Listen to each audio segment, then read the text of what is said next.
Un golpe que paralizó al país. Era la madrugada del 14 de octubre.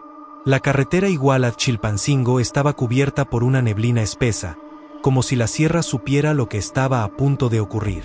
A esa hora, el tráfico es casi nulo. Apenas algunos tráileres y vehículos oficiales cruzan los tramos sinuosos. Pero esa noche, un convoy negro, sin placas, avanzaba en formación cerrada. 8 camionetas blindadas. Luces apagadas. Silencio total. En una de ellas, un hombre con barba recortada revisaba un mensaje en su celular. Era Cristian García Harfuch, hermano menor de Omar García Harfuch, comisionado de Seguridad Nacional. El mensaje decía: reunión confirmada. Kilómetro 42 plus 300. No vengas con escolta. Nadie sospechaba que aquel texto no provenía de un aliado, sino de una trampa perfectamente calculada. A las 3:14 de la mañana, el primer disparo rompió la calma. Fueron ráfagas de calibre .50, saliendo de lo alto de un cerro. El convoy de Harfuch intentó maniobrar, pero los explosivos ocultos en el asfalto convirtieron la carretera en un infierno. El ataque duró 7 minutos exactos, suficiente para borrar una vida y encender una guerra. El hermano en la sombra. Pocos sabían que Cristian García Harfuch, aunque alejado de la vida pública, era una figura clave detrás del poder. Mientras su hermano encabezaba los operativos más duros contra los cárteles, Cristian trabajaba en proyectos financieros y de inteligencia privada, diseñando estrategias de rastreo de dinero ilícito. Era el hombre que seguía el rastro de los billetes mientras su hermano seguía el de las balas. Pero eso lo convirtió en un enemigo silencioso. Durante meses, rastreó transferencias que vinculaban empresas fantasmas en Acapulco, Guadalajara y Querétaro con cuentas en Panamá y Emiratos Árabes. Un informe suyo, filtrado días después de su muerte, apuntaba directamente a una organización conocida como los de la M, una célula emergente con nexos en ambos lados de la frontera. Su objetivo no era solo el control del fentanilo. Era infiltrar el poder, comprar conciencias, construir un nuevo narcoestado desde adentro. Cristian lo sabía, y eso firmó su sentencia. El kilómetro 42 más 300. Los investigadores aún se preguntan por qué eligieron ese punto exacto para la emboscada. Un tramo sin cámaras, sin señal telefónica y con terreno alto a ambos lados.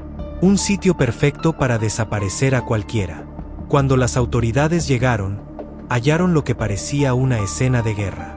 Camionetas calcinadas, cartuchos percutidos, una manta ensangrentada con un mensaje. Por cada golpe al negocio, uno de los tuyos caerá. Firmado, los de la M. El cuerpo de Cristian fue encontrado fuera del vehículo, a pocos metros del arcén, aún con su celular en la mano. En la pantalla, un mensaje nunca enviado. Diles que fue desde adentro. Nadie sabe a quién iba dirigido. Pero esa frase encendió alarmas en los círculos más altos del gobierno. La furia de Harfuch. La noticia corrió como fuego. En cuestión de minutos, la línea de mando de la Secretaría de Seguridad se activó. Omar García Harfuch suspendió todas sus actividades y ordenó una movilización total en Guerrero. Era más que un operativo. Era personal. Una fuente cercana asegura que, al recibir la llamada, Harfuch permaneció en silencio durante más de 1 minuto. Luego, simplemente dijo: cierren el estado. Nadie entra, nadie sale. Esa misma madrugada, 380 elementos de las fuerzas especiales fueron desplegados. Helicópteros Black Hawk surcaron la sierra buscando rastros del convoy atacante. Pero los sicarios se habían desvanecido, dejando tras de sí un terreno minado y un mensaje que era más simbólico que táctico. Golpear al hermano era herir el alma del hombre que había sido su peor enemigo. Sin embargo, algo no encajaba. ¿Por qué una célula emergente como los de la M tendría información tan precisa sobre la ruta de Cristian? ¿Y por qué el ataque coincidía con la filtración de un informe financiero clasificado? Las respuestas empezaron a aparecer una semana después, en un hotel abandonado en Chilpancingo, donde se encontró un maletín negro con documentos sellados y un teléfono satelital que pertenecía a un exagente federal desaparecido desde 2022. Dentro, Había mensajes cifrados que hablaban de una orden desde adentro. El mismo término del mensaje de Christian. La sombra en el estado. El análisis forense digital reveló algo escalofriante. La ubicación del celular de Christian había sido compartida con 2 dispositivos oficiales, ambos registrados a nombre de agentes adscritos a la División de Inteligencia. Uno de ellos, un teniente de apellido Salas, desapareció 2 días antes del ataque. El otro, fue hallado muerto en un motel de Iguala, con una bala en la cabeza y una nota en el bolsillo. El silencio también se paga. A partir de ese momento, Harfuch entendió que su enemigo no estaba solo en la sierra. También estaba en la oficina contigua. Y el ajuste de cuentas apenas comenzaba. Los primeros días después del ataque fueron una mezcla de dolor, rabia y sospecha. Las conferencias oficiales hablaban de una emboscada del crimen organizado, pero en los pasillos del poder se respiraba otra historia. Una historia más oscura. Una historia que no todos querían que se contara. Mientras la prensa se debatía entre rumores y filtraciones, Omar García Harfuch montó su propio centro de operaciones en un hangar militar, al sur de la Ciudad de México. Sobre una mesa metálica, desplegó un mapa de Guerrero cubierto con pines rojos y líneas de conexión. Cada punto era una pista, una ruta, un enemigo. Esto no fue un mensaje para mí, dijo, mirando a su equipo. Fue un desafío al Estado, pero lo tomaron personal, y ahora también lo será. La libreta del kilómetro 42. Entre los restos del convoy, peritos militares hallaron un objeto aparentemente insignificante, una libreta empapada en sangre y petróleo. Sus páginas, aunque parcialmente destruidas, contenían algo inquietante. Nombres escritos con iniciales, coordenadas y símbolos extraños. Uno en particular se repetía en varias hojas. Una letra M dentro de un círculo partido en 3. Ese símbolo coincidía con marcas halladas meses atrás en decomisos de droga en Michoacán y Colima. Era la firma de una organización que hasta entonces solo se mencionaba en susurros, los de la M. El documento fue enviado a la División de Criptografía Militar. Tardaron 4 días en descifrarlo. Lo que encontraron cambió el curso de la investigación. Las coordenadas correspondían a rutas de traslado de precursores químicos, provenientes del puerto de Lázaro Cárdenas, cruzando por La Unión, Zihuatanejo y subiendo hasta Iguala. Pero entre las anotaciones, había algo más. Una serie de iniciales acompañadas por cantidades en dólares.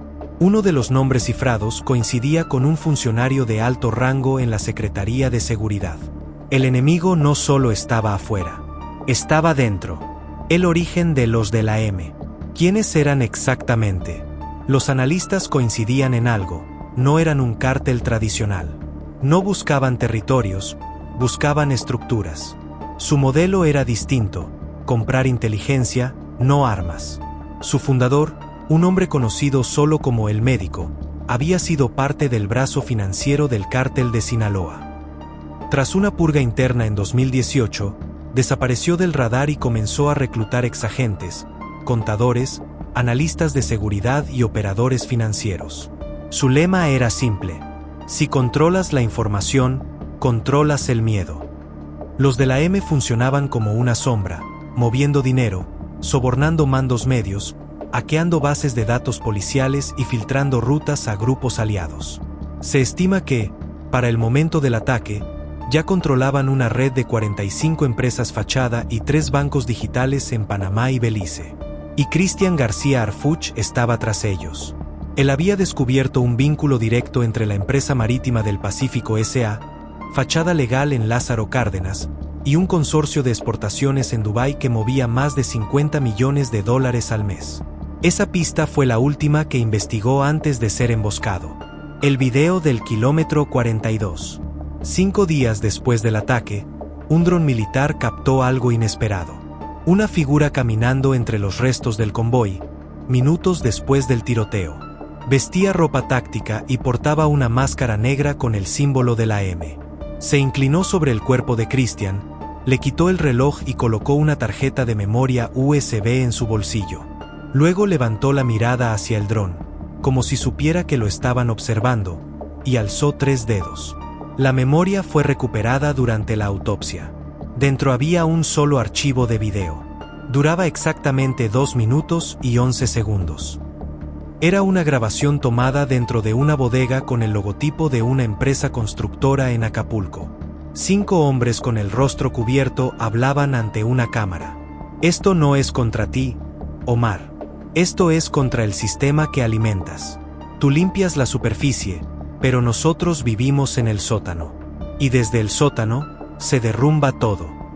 El mensaje no pedía rescate, no hacía amenazas. Era un manifiesto, una declaración de guerra simbólica contra la estructura misma del Estado mexicano. El silencio desde arriba. Cuando el archivo fue presentado ante la Secretaría de Gobernación, las órdenes fueron claras. No se filtra nada. No se menciona a los de la M. Oficialmente, esto fue una emboscada del crimen organizado común. Pero Harfuch no obedeció del todo. Mientras los boletines oficiales hablaban de una célula armada en Guerrero, él reunió a un pequeño grupo de confianza y montó una investigación paralela, fuera de los canales institucionales. 5 hombres, una misión: descubrir quién filtró la ubicación de su hermano, y por qué. El equipo se denominó Operación Furia. Rastrearon llamadas, revisaron los registros de GPS y cruzaron datos con la Marina y la Sedena. Así encontraron algo perturbador. Uno de los helicópteros utilizados por el convoy de rescate esa noche había sido rentado semanas antes por una empresa fachada ligada a los de la M. Y el piloto, identificado como Rafael Ordóñez, había desaparecido junto con su familia 2 días después del atentado. Su casa en Cuernavaca fue hallada vacía, con todas las cámaras destruidas. Solo quedaba un calendario en la pared con una fecha marcada. 21 de octubre, 4, Puente de Mezcala. El mensaje era claro. Otro ataque se estaba gestando. Las voces de la traición. A esas alturas, Harfuch sabía que la guerra no sería solo con los narcos, sino con quienes habían vendido la información desde dentro del sistema. Una grabación anónima filtrada al equipo de investigación revelaba a 3 funcionarios discutiendo sobre el ataque. Le dijimos que no siguiera tocando el dinero del Pacífico. Pero se metió con el flujo, con las transferencias, con los barcos. El médico ya dio la orden. Harfuch será el siguiente. Esa conversación fue la última pieza del rompecabezas. Por primera vez, Harfuch tenía una conexión directa entre los de la M y un grupo de empresarios coludidos con el poder político. Y con esa información, decidió que el próximo movimiento no sería de defensa, sino de ataque. La llamada desde Guerrero. El 20 de octubre, una llamada encriptada desde Chilpancingo activó la alerta máxima. Un informante reportó movimiento de un convoy armado sobre la autopista del Sol, rumbo al puente de Mezcala. Exactamente el lugar y la hora marcados en el calendario de Ordóñez. Harfuch, sin esperar órdenes superiores, subió a un helicóptero Black Hawk con 12 hombres de su unidad táctica. Su voz, grabada en el registro de vuelo, fue fría y firme. Esta vez, no nos emboscan. Esta vez, los vamos a cazar.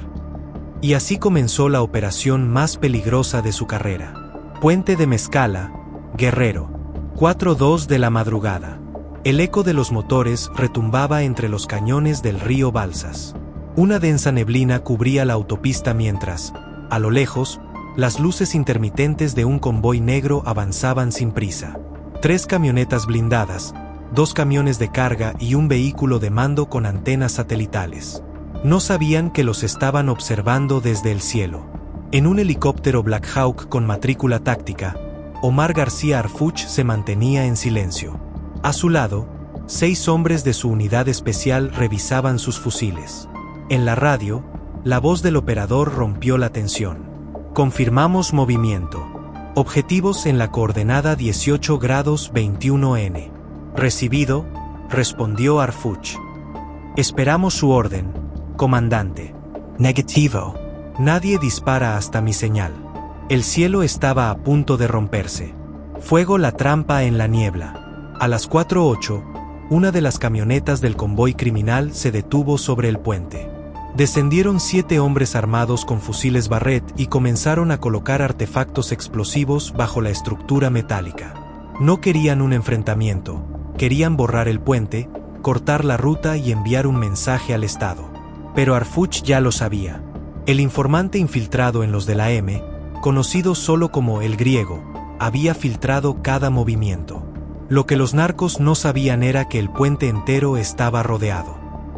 Desde las colinas, unidades de la Guardia Nacional y Marina se preparaban para cerrar las salidas.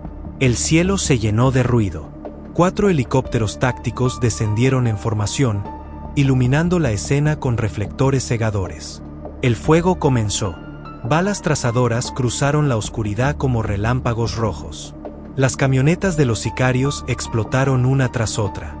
El puente se convirtió en un infierno suspendido sobre el abismo. En medio del caos, Harfuch descendió con su equipo por soga, directo al asfalto. El viento, el humo, los gritos. Y en medio de todo, un hombre que no disparaba, solo observaba. Llevaba una máscara negra con el símbolo de la M. Calavera el encuentro con el médico. El hombre levantó las manos. A su alrededor, los narcos caían abatidos, pero él permanecía inmóvil, sereno. Así que tú eres Harfuch, dijo con una voz grave y calmada. Y tú, el que juega a ser Dios desde las sombras. No juego. Administro. Tú matas hombres. Yo muevo sistemas. Tú mataste a mi hermano. No. Tu hermano murió porque tocó el dinero equivocado. Harfuch apretó los dientes. El médico sacó lentamente un teléfono de su chaqueta. En la pantalla, una lista de transferencias y nombres apareció. Funcionarios, empresarios, mandos militares. Todos conectados. Esto es lo que tu hermano descubrió, dijo el médico. ¿Y por eso lo ejecutaste? No. Por eso lo advertimos. Fue el sistema quien lo sacrificó. Antes de que pudiera decir más, una explosión sacudió el puente. El fuego envolvió los camiones y una onda expansiva lanzó a todos al suelo. Cuando Harfuch se levantó, el médico había desaparecido. Solo quedó su teléfono, ardiendo entre los restos de metal. Lentes de sol, la verdad enterrada. Horas después, el operativo fue declarado éxito total. 27 sicarios abatidos, 2 capturados, y 1 tonelada de armamento incautado. Pero ningún reporte oficial mencionó al médico, ni las transferencias, ni los nombres hallados en el teléfono calcinado. En la conferencia de prensa, un funcionario sonrió ante las cámaras. El Estado mexicano mantiene el control total en Guerrero. No hay amenazas activas. Pero Harfuch sabía la verdad. Esa noche, en su oficina, observó las fotografías del lugar. Ampliando una de ellas, encontró una silueta entre las sombras del puente. El médico, mirando directo a la cámara, con 3 dedos levantados. Días después, un nuevo video apareció en foros clandestinos. Un fondo negro, una voz distorsionada. Nosotros no peleamos con el Estado. Lo construimos desde adentro. Esta guerra no se gana con balas, sino con silencio. Y el silencio, ya lo compramos. El video terminaba con el mismo símbolo de la M, seguido de una fecha. 21 de noviembre. La guerra apenas comenzaba. Harfuch juró no detenerse hasta encontrar al médico. Pero desde entonces, varios de los funcionarios mencionados en la libreta de Christian han desaparecido o renunciado repentinamente. El caso fue clasificado como seguridad nacional. Y las pruebas desaparecieron en manos de la inteligencia federal. La sangre en el puente fue lavada, las huellas borradas. Solo queda una verdad que no se puede ocultar. En México, el poder y el crimen ya no son enemigos. Son reflejos del mismo espejo. Suscríbete a Operativo Harfuch y comparte este video. La historia no terminó. Solo cambió de escenario.